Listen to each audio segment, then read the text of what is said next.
Mali jamana ka lasigiden so ni a ɲɛmɔgɔya bɛ Seku Bɛrite bolo ale ye ɲɛfɔli kɛ mun de la malidenw yɛrɛ dama farala ɲɔgɔn kan ka na kuma hakilila duuru min ni jamana ɲɛmɔgɔw ye a ta. Bon malidenw wulila kana bi parce que an ka ɲɛmɔgɔw y'a yira ko an ka sigi an ka ɲɔgɔn kuma ɲɔgɔnya jamana tagabolo kan n'u y'o wele ko dialogue intermalien. Donc o de kosɔn an ye bɛɛ wele u kana an ka nin kuma in kɛ comme a bɛ ka kɛ Mali yɛrɛ kɔnɔ yɔrɔ bɛɛ la cogo min na ani ambassade bɛɛ la. An ka famaw ye jɔsen duuru ta kuma min na kɛ min kan. Fɔlɔ u y'o wele tubabukan na ko paix, réconciliation nationale et cohésion sociale. An ka lafiya an ka bɛn ka don da kelen fɛ ka bɔ da kelen fɛ o ye fɔlɔ ye.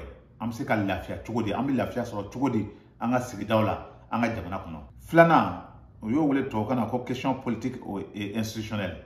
C'est-à-dire que jamana yɛrɛ soba damadɔni bɛ yen, bureau ba damadɔni bɛ yen jamana kɔnɔ olu kan ka sigi. Donc ani politiko kumaw. Donc kuma bɛ se ka k'u kan cogo min na ka bɛn o kan. Sabanan o ye économie ani développement durable. An ka nafolo ɲini siraw ani an ka taaɲɛ o ye sabanan kuma ye.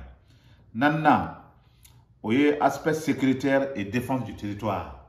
C'est-à-dire que an ka sécurité dugukolo an bɛ se k'o défense assurer cogo min na o ye naaninan kuma ye. Duurunan o ye n'o y'a wele tubabukan na ko géopolitique et environnement international. C'est-à-dire que an fana ye jamana ye an bɛ diɲɛ kuturuba dɔ de kɔnɔ. An bɛna taabolo jumɛn ta pour que k'an ka ɲɛtaa kumaw kɛ o kuturuba in kɔnɔ. Gouvernement ye laɲini kɛ ko kumaw ka kɛ nin kɔnɔ. An balimamuso y'a jira k'a fɔ ko musow jɔyɔrɔ ka bon kosɛbɛ ni kuma ɲɔgɔnya min bɛ senna nin wagati in na malidenw yɛrɛ dama ni ɲɔgɔn cɛ. Wagati min na cɛw kɔni ka fili bonyana yɔrɔ caman na a ka kuma la. Économie et développement rural. Ne tɔgɔ Madame Touré Lalabaja Haidara.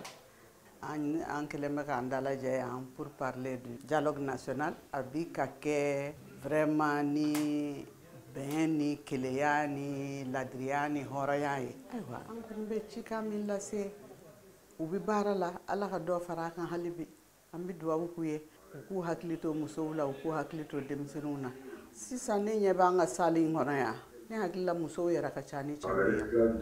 Donc musow bɛ ka tendance yɛlɛma o ma se kɛlɛ ni kuma caman ye o an b'an ka action de ta dɔrɔn k'a yira k'a fɔ an bɛ fɛ k'a kɛ an b'an place ta diyagoya la o ma se décret ni signature ni fɛn o kana musow to kɔfɛ dɛ musow de ye dugu jamana moteur ye a mana taa yɔrɔ yɔrɔ o bɛ musow don a la parce que n'i ye muso don a la o ye denmisɛnninw b'a la u faw b'a la u bɛɛ b'a la.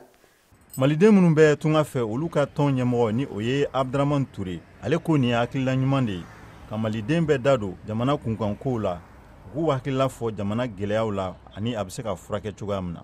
Bon ne b'a fɔ maliyɛnw minnu sera k'u sen ta ka b'u yɛrɛ kɔrɔ ka na bi parce que an b'a dɔn an bɛ kɔfɛ de a ma nɔgɔn mɔgɔw bɛ baara de bila ka sɔrɔ ka na parce que an ka jamana ka d'an ye an ka sigi ka fɔ pour que jamana bɛ se ka taa ɲɛ cogoya min na dugu si tɛ taa ɲɛ ni sigida fɔ tɛ dugu min na. Bon an kɔni b'a fɔ jamana ɲɛmɔgɔw ye vraiment u k'a lajɛ u ka kɛ sira jɛya parce que fɛn dɔw bɛ yen n'a ma taa o jini sira fɛ o tɛ maga la mais alors que jamana filɛ nin fan bɛɛ de ka an da o fɛn dɔ la ka fɔ parce que olu bɛ ɲɛfɛ c'est vrai mais u tɛ fɛn bɛɛ dɔn mɔgɔw de bɛ se k'a dɔn surtout an minnu bɛ diaspora la yan nɔ an bɛ fɛ an da ka don jamana ko la an bɛ fɛ an da ka don a la et puis an ka se ka décision ka kɛ an ɲɛna an bɛ se ka caman fɔ jamana kɔnɔ ko la et puis an bɛ se ka jamana dɛmɛ k'a to kɔfɛ. Madame So Aminata Traoré ni ale bɛ Washington ka club des doyens la ale ko a bɛ weleweleda kɛ jamana ɲɛmɔgɔw ye hakilila minnu bɛ fɔ nin ye ko a ka taa baara ka kɛ n'a ye. Ne tɔgɔ Madame So Aminata Traoré. Ne ye caman fɔ dɛ parce que moi je suis ne content ba de don transition kɔnɔ parce que fɛn dɔw bɛ ka kɛ an m'a ye il y a 30 ans il y a 60 ans kabiri an ka indépendance denmisɛnninw ka baara ko ani kuranko ye tiɲɛ ye mais sécurité an y'o fana fɔ u ye dɔ k'o la.